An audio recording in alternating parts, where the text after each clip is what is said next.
So dalawa lang, siniklihan natin. Two general categories. Presence and essence.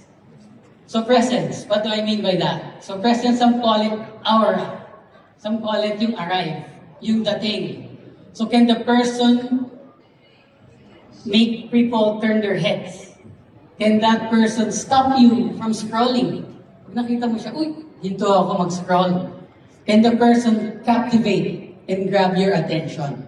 So that is presence. Second, essence naman. Ano ibig sabihin nun? Napaka-ephemerous. So, essence is, can they inspire people to be healthier? Can they inspire people to eat better? Are they aligned with the Century Tuna brand values of continuous improvement, respect for the individual, and kindness?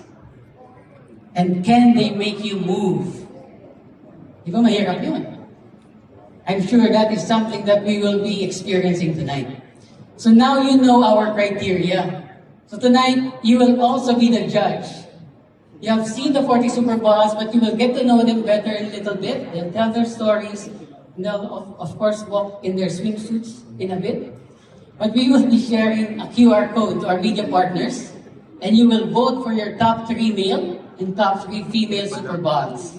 So based on your votes, we will determine the male and female Media's Choice Award to be announced at the finals on September 11. So, boto na tayo mamaya-maya.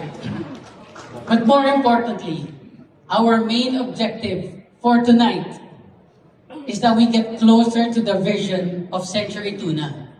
And all of us here in this room will be more inspired to live a healthier, protein-fit life, of course, with Century Tuna. So let's start your Superbond era tonight. Thank you and enjoy the evening. Thank you so much, Sir.